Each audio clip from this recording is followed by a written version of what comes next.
Welcome back, Defenders. Jake here. Probably by now you've already heard the good news. Uncle Sam to the rescue. Biden signs bill to approve Ukraine aid.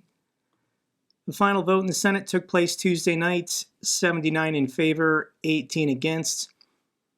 This was a majority of Senate Republicans voting in favor of it, a majority of Senate Democrats. Thank God. Thank God that 79% of my representatives still support democracy around the world. Now, the percentage in the House was a little bit lower, 73% voted in favor. But these are overwhelming supermajorities. For the obnoxious people who support Russia in my government, they're outside the mainstream. They are extremists. They're also idiots. So the bill was sent to Biden and he signed it first thing in the morning. A very simple signing ceremony. This is the video that the White House put out. We don't walk away from our allies. We stand with them. That's what it means to be the indispensable nation. That's what it means to be the world's superpower and the world's leading democracy. Nothing more needs to be said. This was the moment in the Ukrainian parliament when Biden signed the aid bill. They gathered, they were holding American flags, they were cheering. As an American veteran, it feels good to be involved in another place in the world in which we have this kind of overwhelming support. There aren't many more pro-American countries in the world right now than Ukraine. Here's the statement put out by President Zelensky. I'm grateful to the United States Senate for approval of vital aid to Ukraine. I thank Majority Leader Chuck Schumer and Republican Leader Mitch McConnell for their strong leadership in advancing this bipartisan legislation, as well as to all U.S. senators on both sides of the aisle who voted in favor of it. This vote reinforces America's role as a beacon of democracy and the leader of the free world. I am also grateful to all Americans who continue to support Ukraine and recognize the historical significance of this bill extends beyond politics. So for Russian trolls, they're obsessed with this number of 60 billion and what this could be doing: education, healthcare, taking care of the homeless. But those people generally don't support those initiatives anyways. If there was a bill before the Senate worth 60 billion to end homelessness in America, it wouldn't get 79 votes. It wouldn't get any votes. And I want to put this number of 60 billion in perspective given the size of America's military operations. This is horrifying to reflect on. Financial costs of the completely unnecessary Iraq War.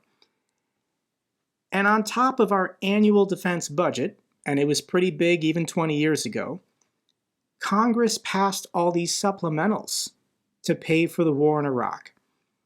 In 2003, Congress passed a supplemental on top of our defense budgets of $54 billion just for the war in Iraq. Plug this into an inflation calculator, $2003 of $54 billion. That's the equivalent of $92 billion today. And it just kept going. 2004 supplemental, another $70 billion given to the war in Iraq. 2004 supplemental, another $21 billion. 2005 emergency supplemental, another $58 billion. 2006 supplemental, another $40 billion for Iraq. 2006, another $60 billion. 2007, another $70 billion. 2007 again, the surge, another $100 billion. 2008, another 190. They didn't want to distinguish between Iraq and Afghanistan, but the overwhelming majority of these supplementals went to the war in Iraq. 2009, another 130 billion. 2010, another 160 billion.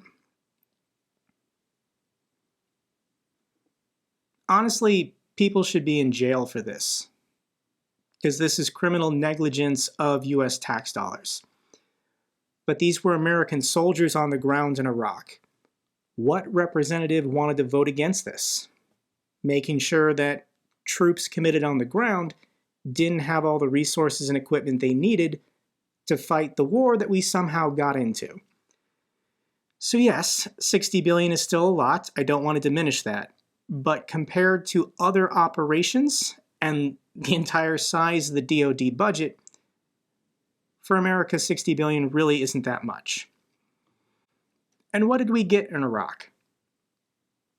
Iraq was a hostile country to Iran, and once we removed Saddam Hussein, the country flipped. Iraq today is a proxy of Iran. Iran strengthened and became more powerful in response to the US intervention in Iraq. So that backfired. And I would love it if today in 2024 we helped defend democracies and the weapons of the United States, the democracy, arsenal of democracy, actually did some good in the world. Actually created an outcome that would make the world safer. So here it is, Ukraine. Merry Christmas. Pentagon officially announces rumored $1 billion military aid package. The DoD announced it as soon as Biden signed it. What's in this billion-dollar aid package? Air defense missiles, artillery rounds, cluster munitions, HIMARS ammunition, Bradley infantry fighting vehicles. This is going to happen every week.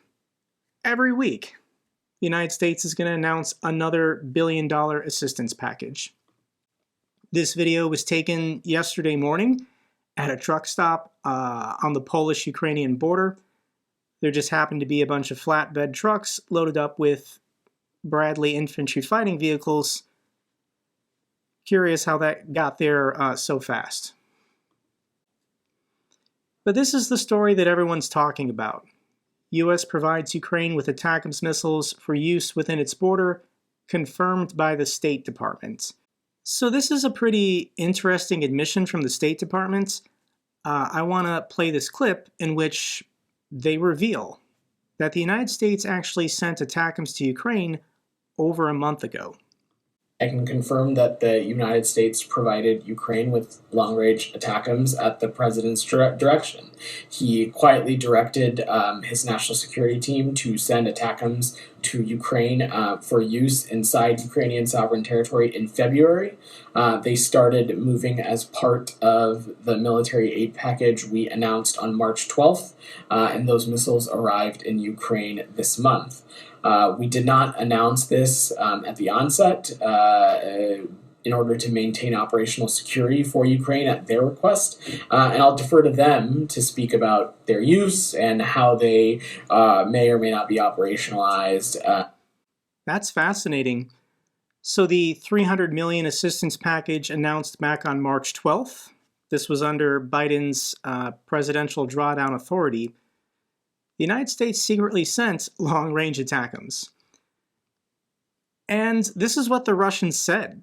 This strike on the airfield in Jankoy that destroyed an S-400 system, this is about 160, 150 kilometers from Ukrainian-controlled territory. I assumed it was GLSDB. The Russians were screaming it was ATACMS. And we now have confirmation. Ukraine used ATACMS to strike this airbase.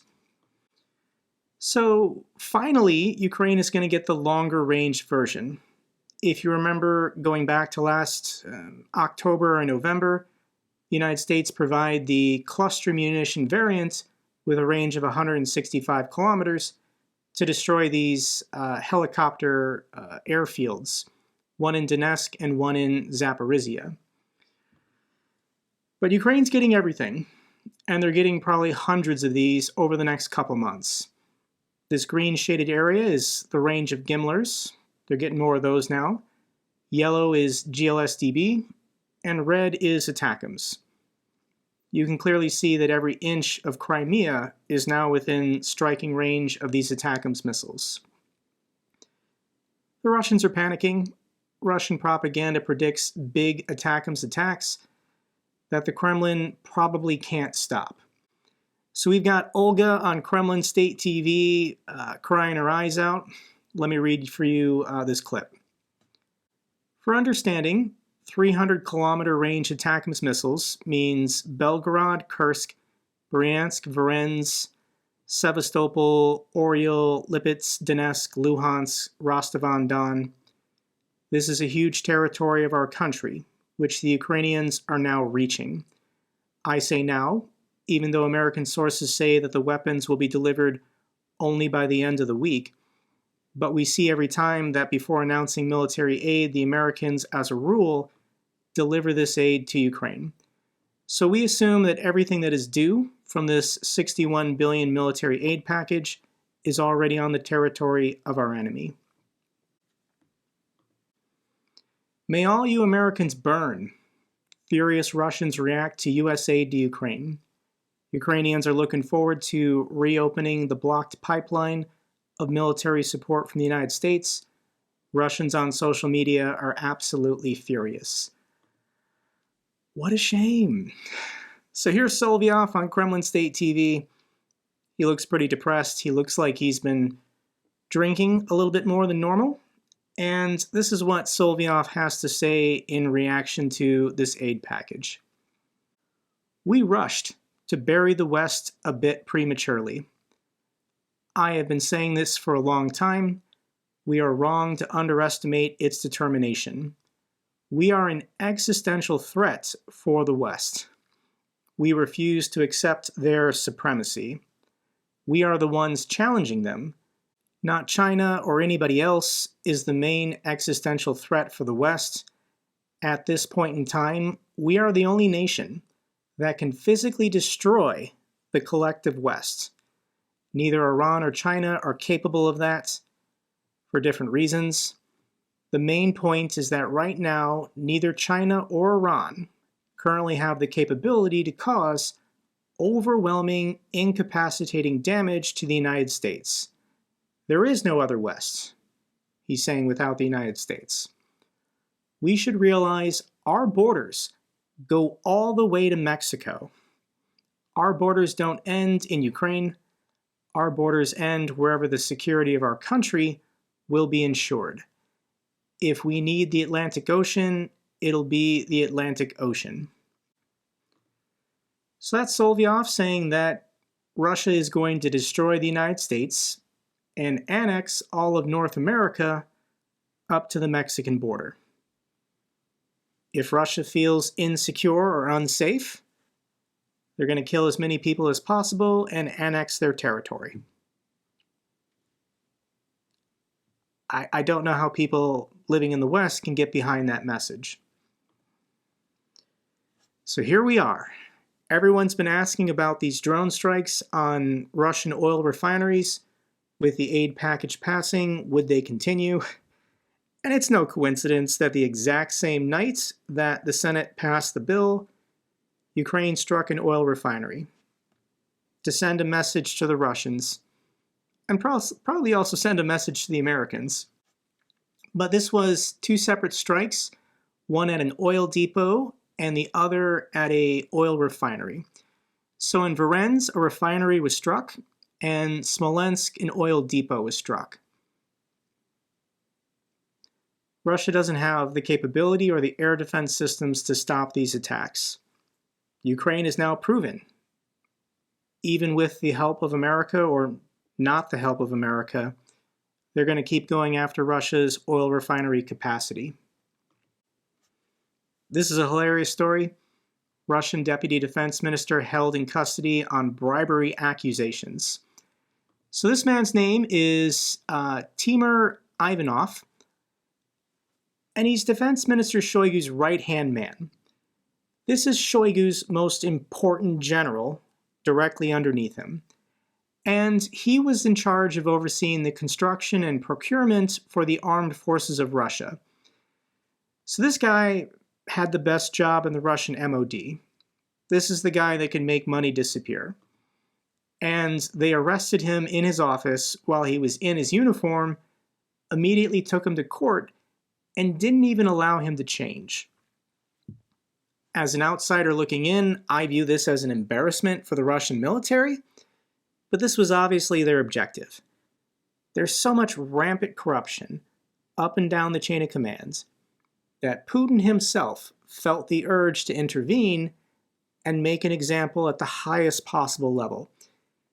Putin didn't go after Shoigu and Gerasimov, but he went after Shoigu's number one guy and made sure that these pictures and videos of him in his general uniform were on display.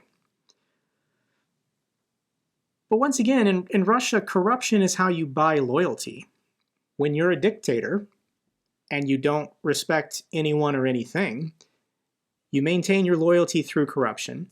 So this guy must have done something really bad, beyond the acceptable limits of what standard Russian corruption is in their military.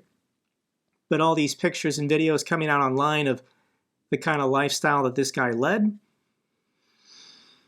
I mean, he had a good life, but he's now facing 15 years in prison.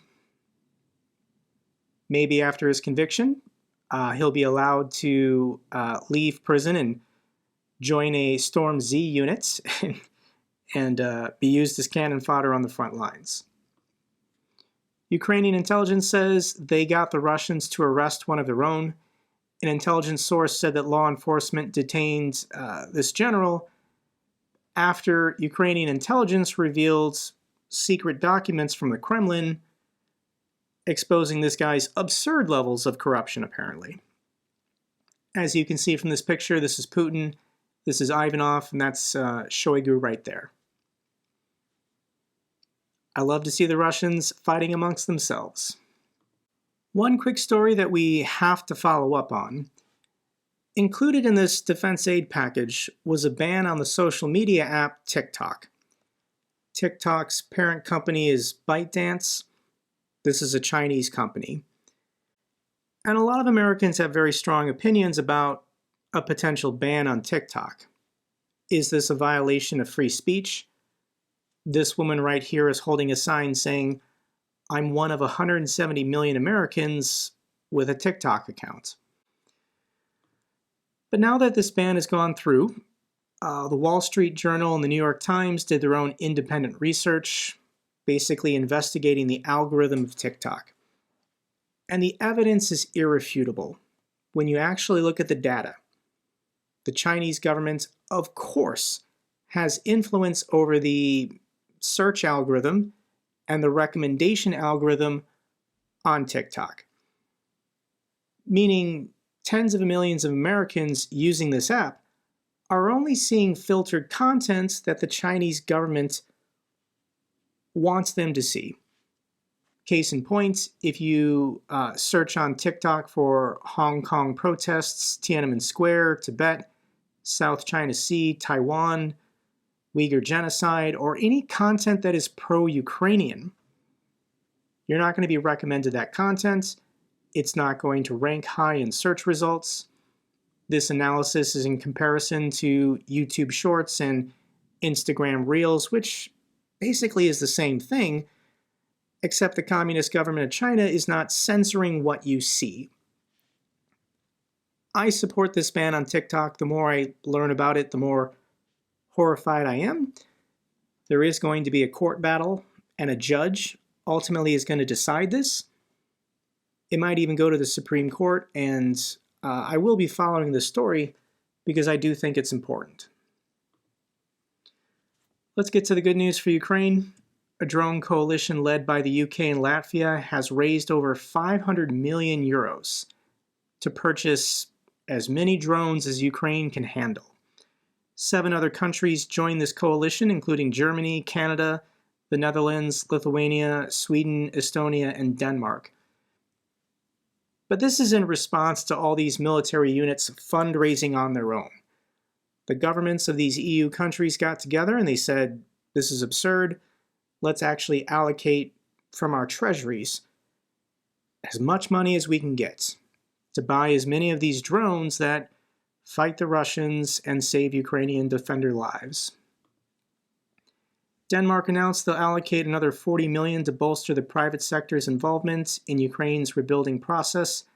They've also allocated 380 million euros to support Ukraine's critical infrastructure with renewable energy sources. Thank you so much to the people of Denmark. The UK has sent their largest convoy of fire and rescue equipment to Ukraine since 2022. 33 vehicles, including 20 fire engines, carrying over 28 pieces of vital equipment such as ladders, boats, breathing kits to help support Ukrainian firefighters. Thank you so much to the people of the UK. Here's a follow-up with Richard Woodruff and Frontline Kits. Last week I mentioned his fundraisers for Ukrainian defenders, getting out of the hospital and going on this therapy retreat to the Carpathian Mountains. So Richard wanted to share this video with you because many of you donated to this fundraiser. This is one of the rooms that a Ukrainian defender will be staying in. Okay, I'm about to show you where our guys are staying up in the Carpathian Mountains at MC6. So, this is one of the rooms. Привіт, Андрій! Як ти? He's fine. Дуже гарний, так? Так. Wow. Номер. Дякую. Дуже гарний. Look at this. Terrace. Боже. Класно. And the bathroom. Dun, dun, dun, beautiful. Everything super modern. Jeez. Дуже класно. Дякую everyone on Twitter who made this possible. Awesome. Andrei super happy. Молодец. Very happy. Молодец. Class. Wow. Fantastic. Richard promised that he would be making more videos and sharing them over the coming days, but because of this fundraiser, we basically already fundraised 2.5 of these trips for Ukrainian defenders. In my last video, I also mentioned the fundraiser for drones from Constantine. He's with Liberty Ukraine Foundation, Drones to Save Lives. And this fundraiser was stuck at around, I think, $40,000 US. But because I mentioned it in my last video, and I think hundreds of you donated, this thing shot up by like $25,000 in a day. So to me, that is absolutely mind-blowing. Thank you to everyone who donated. You're a true hero. I didn't even think it could possibly end up being that much, but I know a lot of people who watch my videos want to help and want to do more. So Constantine reached out to me on Twitter. He didn't know I was going to mention his fundraiser in my video, but he was very surprised, very excited, very grateful. He also wants to thank everyone who chose to donate to his fundraiser. That's all for this update video. Glory to Ukraine, glory to the heroes. If you found this video informative, give me a thumbs up. Best way to support the channel. Comments and questions, let me know down below. I love hearing from you guys. Till the next video, keep defending the truth. Keep defending democracy.